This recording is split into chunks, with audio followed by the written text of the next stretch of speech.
ça va être bien intéressant dans les prochaines minutes, un segment, le genre de sujet qu'on n'aborde pas toujours, mais je pense que c'est important de le faire, puis ça fait quelques mois déjà, Jérôme, que on a l'occasion d'entendre ta voix, tu prêtes ta voix, tu fais des lives sur l'importance notamment des préarrangements funéraires. Et là, ce matin, ce midi plutôt, on a en studio avec nous une invitée qui, dans le contexte de l'enterrement à venir des Bruins de Boston, va nous parler des préarrangements. C'est quoi les dernières demandes des Bruins, Jérôme? C'est vrai que le Canadien, c'est il y a 2 mois l'enterrement, c'est ça. Le Canadien de Montréal, ça fait un bon 2 mois, eux autres qui sont morts. Oui, le deuil est fait. Le deuil est fait. Hey, bien content de recevoir notre prochaine invitée. Ça fait quelques mois que je disais, frère, que tu viennes nous parler en studio. Puis c'est sa fête aujourd'hui en plus. Valérie Fortier, directrice des services aux familles chez Lépine Cloutier. Salut Valérie. Allô, bonne fête. Salut. Jonathan.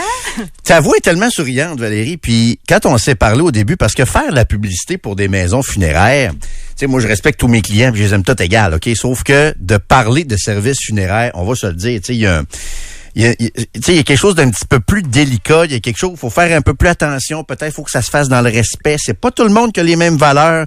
Il y a des gens qui sont hyper conservateurs, des gens qui sont plus relax avec ça. Donc, c'est pas évident, mais moi, une des choses qui m'a convaincu, c'est quand je t'ai rencontré. On peut être souriante et dynamique, même si on travaille pour une entreprise de services funéraires. C'est un peu ça, là. Ben oui, absolument, parce que c'est pas nous, quand on travaille dans une maison funéraire, qui vit l'événement. On est là pour supporter les gens, on est là pour s'occuper des familles, et c'est ça notre travail au quotidien. Donc nous, quand on est avec nos collègues de travail, c'est sûr qu'on est quand même de bonne humeur, puis heureux, puis on est content de les accueillir dans des circonstances qui sont pas toujours dramatique pour eux autres. Souvent, c'est très, très triste et les gens sont démunis, si on peut dire, mais pas tout le temps. Non plus, la mort est pas toujours une tragédie. Est-ce que c'est un défi, puis c'est le genre de questions que tu dois avoir régulièrement, mais est-ce que c'est un défi de pas toujours ramener cette tristesse-là, cette même détresse un peu dans certains cas à la maison? Parce que Jérôme me dit que t'es super souriante et tout ça, mais il faut quand même aussi être fait fort pour avoir un quotidien où, tu le dis, c'est pas dans tous les cas, mais il reste que de façon générale, on traite de quelque chose qui est pas réjouissant, évidemment, là, qui peut être lourd à porter, là. Ben c'est sûr que on le dit, travailler dans le funéraire, ça prend en quelque sorte des nerfs d'acier, puis ça prend un détachement. Nous, on est là pour aider les gens, aider les familles, mais on les connaît pas, ces personnes-là. Fait on les aide du mieux qu'on peut dans qu'est-ce que nous on peut faire. Que ce soit organiser les rituels funéraires, oui, ça, c'est la priorité. Ensuite, tout le niveau légal, tout ça qu'on peut faire pour eux, le traitement, le soutien psychologique, ces choses-là. Mais nous, c'est notre travail. C'est une mission. Faut être investi pour travailler dans le funéraire. Faut avoir une mission. Tu sais, les infirmières, on dit souvent, mon Dieu, c'est une mission, c'est une vocation. Exactement, être infirmière. Mais travailler dans le milieu funéraire aussi, je vous dirais. C'est une vocation. Quand je passe des entrevues, là, puis je rencontre des gens, là, je leur dis tout le temps, ça prend du cœur. Travailler dans le funéraire. Si t'as pas de cœur, viens pas travailler chez nous, t'aimeras pas ça. Le monde va te tomber ses nerfs, tu vas devenir impatient parce que les gens, ben oui, c'est vrai. Les gens, là, ça peut faire 15 minutes que tu les perds dans le bureau, ils te regardent, là, ils ont rien compris. Ben, c'est ça. Ils ont rien compris de qu'est-ce que tu leur as expliqué parce que là, c'est leur mère, c'est leur frère, c'est leur mari. C'est pour eux, là, c'est la fin du monde qui vient d'arriver, là. Ils t'écoutent pas. Donc là, c'est d'avoir la patience, c'est d'avoir le bon mot, c'est d'avoir quand c'est le temps de prendre une pause puis de dire, écoutez, on va se retirer un petit moment, on va vous laisser le temps, c'est pas nécessaire, c'est pas chaque famille qui ont besoin de ça, mais c'est d'écouter avec ses oreilles, oui, mais avec ses yeux, pas avec son cœur aussi.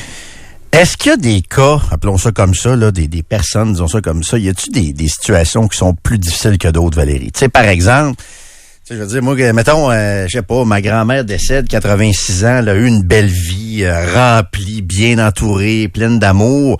C'est une chose. Pleurer un enfant de 9 ans, tu sais, qui meurt accidentellement, c'est autre chose. C'est le pire, les enfants. Il doit y avoir des journées plus difficiles, hein, quand même. Ben, c'est certain. Les directeurs sont confrontés à ça. Des enfants, assurément.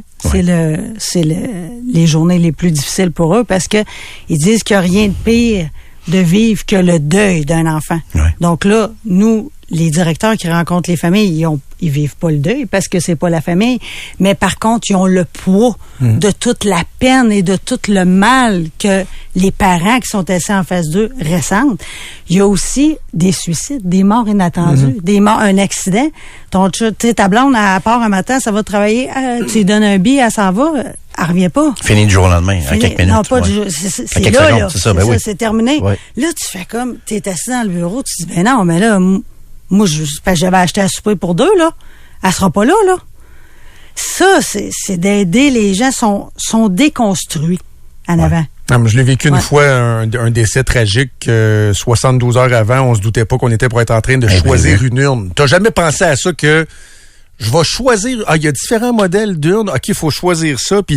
Et là, c'est là que le rôle des gens de la maison funéraire est important, surtout quand, des fois, il y a des décès inattendus, mais il y a des décès qui sont pas préparés. J'ai envie de te demander, on est comment les Québécois en cette matière-là, c'est-à-dire de prévoir l'après? Parce que j'imagine que ça doit être facilitant aussi, les préarrangements et tout ça. C'est de mieux en mieux, je te dirais. De mieux en mieux, les gens sont responsables et les gens ne veulent pas laisser le fardeau à ceux qui restent.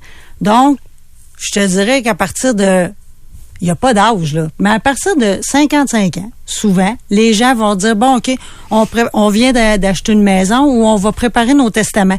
Bon, ben, tant qu'à faire ça, nos testaments, tout ça, on va faire nos préarrangements. C'est souvent 55 ou à peu près, là. Ben, à peu dans près. Ce bout-là. Dans ce bout-là, parce que veux pas, tu sais, gâteau, puis moi, on a 47 ans. Oui. On pense pas qu'on va mourir. C'est ça que pourtant, on va mourir. Ben, on va mourir, c'est certain. Oh, oui. Ça, on est mortel. Donc, c'est sûr qu'on va mourir. Puis, de parler de préarrangement, ça fait pas mourir. Tu le dis dans ta pub en plus. Non, c'est ça. Tu peux aller faire tes préarrangements le matin, puis envoyer faire ton 18 en après-midi. Ben, voyons, la vie continue jusqu'à 100 ans, là, idéalement. Ça serait l'idéal que les gens, quand ils vont faire leur planification financière pour leur REER, leur ci, leur ça, pour préparer leur retraite aussi, de dire, ben je vais faire mes préarrangements. Oui, le prix est gelé dans le temps. Ouais. Quand ils l'achètent aujourd'hui, là, bon, ben le prix est gelé en date d'aujourd'hui. Ça, c'est placé en fidéicommis. Donc, il arrivera n'importe quoi au niveau de la compagnie. L'argent est placé. Les personnes, là, ils n'ont pas à avoir crainte de ça. Puis ensuite de ça, c'est comme tu disais, Jonathan, choisir une urne, choisir les rituels, qu'est-ce qu'on veut, tout ça. Ben là, à ce moment-là, tu as fait ton choix déjà. Donc, tu laisses pas le fardeau, tu laisses pas ça sur la personne qui va te succéder, là. Que ça soit ton conjoint, que ça soit tes enfants, ou si t'as pas d'enfants, qui va s'occuper de toi? Ben, c'est ça. C'est quoi la tendance actuelle, Valérie? Parce que moi, j'ai connu l'époque, et je me souviens, mes grands-parents, là, les 4, c'était chez Lépine Cloutier, sur la première avenue à Charlebourg, OK? Puis là, on est début des années 90, ou à peu près. C'était 3 jours d'exposition, là. Oh, après ça, il y avait le service. Mais pendant 3 jours, écoute, moi, j'avais congé d'école 3 jours. Ouais. Puis là, pendant 3 jours, les gens défilaient devant le cercueil ouvert. C'était encore ça beaucoup il y a 25 ans ou 30 ans. Là, récemment, il y a une de mes amies qui est décédée malheureusement au printemps dernier. Cercueil ouvert. Ça faisait longtemps que je n'avais pas vu ça. C'est plutôt rare aujourd'hui. Ouais, c'est rare. Hein? Donc, aujourd'hui, on est vraiment plus... J'imagine que la majorité des gens, c'est incinération, puis avec l'urne qui est là. C'est quoi la tendance Oui, actuelle? la tendance, c'est ça. Le classique va toujours exister. Ouais. On est d'accord avec ça.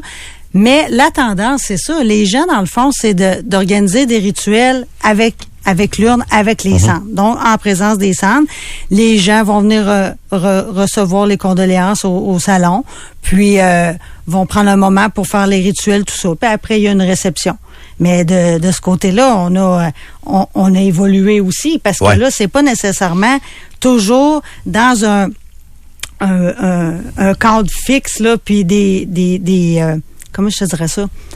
Les gens ont le droit de choisir qu'est-ce qu'ils veulent, qu'est-ce qui leur ressemble un peu plus. Oui, on a le traditionnel, même ça aussi de ce côté-là avec les cendres, mais on est capable de sortir de la boîte que j'appelle, de faire quelque chose qui ressemble plus. Toi, tu dis, ça m'intéresse pas d'aller d'un salon funéraire puis tout ça. Ben, je vais dire, hey, j'ai justement un nouveau concept à te parler. Là, cet été, je t'en ai parlé un peu à toi. Les funérailles champagne. Parle-moi de ça, Valérie, là, parce que j'ai trouvé ça... Écoute, j'hésite à dire... Ben, moi le dire, c'est extraordinaire, OK? Ça reste un décès, ça reste triste, mais c'est des funérailles champêtres, il y a comme un chapiteau. Ça ressemble beaucoup à un mariage avec vue sur le fleuve. Exactement. Explique-nous ça, Valérie. Là. Au cimetière Les Jardins Québec, qui nous appartient à Lépine Cloutier, c'est sur la route 138 à Saint-Augustin. Ouais, c'est face au fleuve. Tu sais, ça s'achète pas, ça, le fleuve, là, il est là. On a cette vue-là, nous. On va installer un chapiteau à partir du mois de juin pour célébrer les rituels directement à l'extérieur. Donc, on installe le chapiteau, on reçoit les condoléances, on fait les rituels et les gens font une réception tout ça, sous le chapiteau. C'est vraiment beau temps, mauvais temps, on va être prêt à accueillir. Petit verre de vin. Cocktail dînatoire, bière, de l'ambiance. Absolument. Mais pourquoi pas? Parce que, tu sais, on l'a dit, il y a toutes sortes de contextes à un décès, mais il y a des fois des décès où les cérémonies sont vraiment comme une célébration de la vie de la personne. Oui. Tu sais, quelqu'un, que le décès était attendu, que c'est pas une surprise, qu'il y a une belle vie complète et tout ça.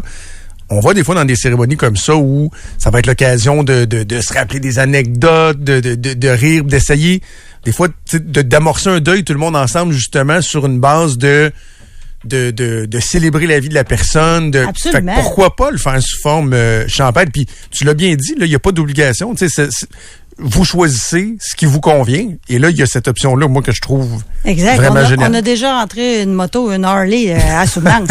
Cimetière La Souvenance, là, c'est pas juste un cimetière, il y a un complexe funéraire aussi. Puis le gars, c'était un rocker, puis tout ça. Puis sa femme a dit, pensez-vous qu'on pourrait rentrer en moto? On a dit, ben oui, on va rentrer.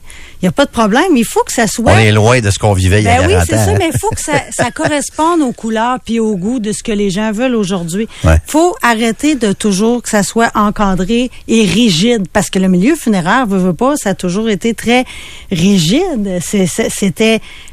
Dans l'ancien temps, je dirais la religion qui C'est ça.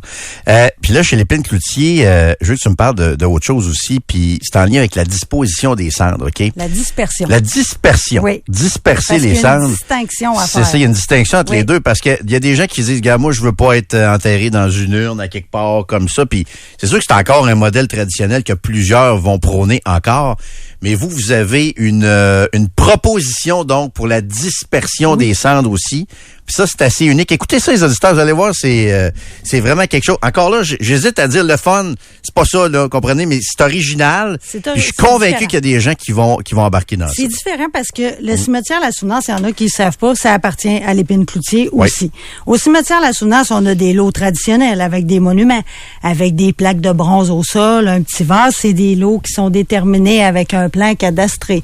On a un immense mausolée aussi. Il y a des columbariums dans ça avec des niches vitrées, des niches fermées, des cryptes pour les gens qui veulent être embaumés, mais rester dans une crypte. Ils veulent pas être inhumés dans un lot. Mais ça correspond pas à tout le monde. Il y a des gens qui disent, ouais, mais vous auriez pas quelque chose qui est de différent, ça me correspond pas. Puis ça nous retourne dans la tête depuis quelques années, puis on s'est dit, pourquoi qu'on n'exploiterait pas la forêt qu'on a en arrière à La Souvenance. Donc, on s'est dit, ben oui, on y va. On a un nouveau DG qui est chez l'Épine Cloutier depuis 6 mois. C'est un homme de cœur, c'est un développeur, un homme social, un artiste, André-Marie, qui nous permet d'avancer puis de faire des choses différentes. D'arriver en 2024 un peu, là. Tout en gardant une tradition aussi disponible. Oui, parce qu'il faut que ça soit là pour les gens, puis les gens qui ont des préarrangements aussi, tu sais. Puis même des gens aujourd'hui qui disent, non, moi, je veux garder ça traditionnel. Mais les gens que ça leur convient pas puis qui disent, moi, j'aimerais savoir quelque chose de différent. Ma spiritualité, elle est différente. Puis j'aimerais célébrer des rituels à l'extérieur. Hein? Les gens sont plus proches de la nature aujourd'hui, tout ça. Donc, on a dit, parfait, on va organiser ça, nous. Des dispersions de cendres dans la forêt à La Souvenance. Donc là, ça commence aussi au mois de juin. On va accompagner les gens pour faire les rituels dans la forêt.